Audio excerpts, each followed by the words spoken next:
Temos a tradição de o último convidado deixar uma pergunta para o próximo, sem saber para quem. E a pergunta que foi deixada para você é: qual é o campo de seu interesse principal, aquele sobre o qual você mais anseia conversar, mas raramente é questionado a respeito? Isso é o que eu realmente tenho feito, e é de fato bastante interessante, é que sabe, Paulo, que foi um dos escritores do Novo Testamento na Bíblia, escreveu aos Coríntios. Vocês não compreendem que o corpo de vocês é o templo do Espírito Santo? E pensei, que afirmação interessante. Como ele chegou a essa conclusão? Tipo, o que significa o templo do Espírito Santo? O único templo naquela época era o templo em Jerusalém, onde eles faziam os sacrifícios e tudo mais. Então, o que eu de fato fiz foi retornar no templo. E isso responde à pergunta: estou buscando evidências de uma verdade científica, provavelmente de forma não intencional por alguns dos escritores bíblicos, para verificar se há ou não essa verdade. O que eu digo faz sentido.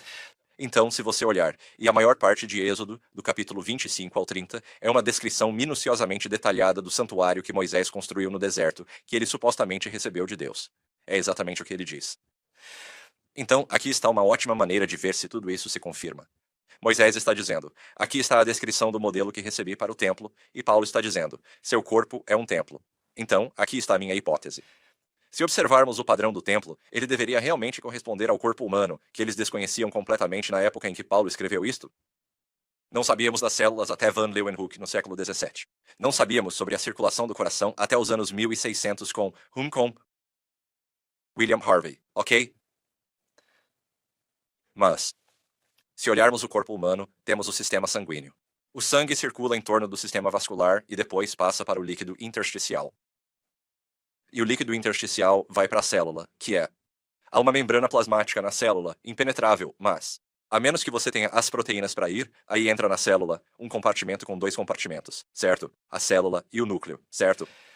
Esta é exatamente a mesma estrutura que foi dada a Moisés no deserto.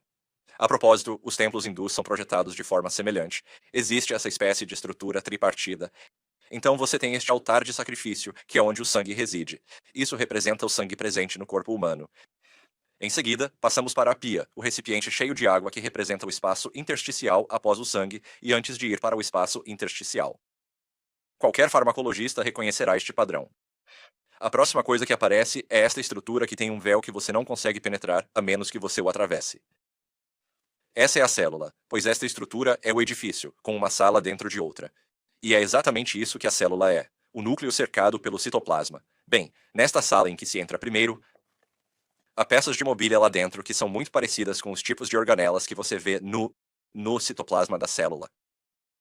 Há um candelabro de 7 braços que queima azeite e produz energia. É como a beta-oxidação produzindo energia, exatamente o que se vê nas mitocôndrias.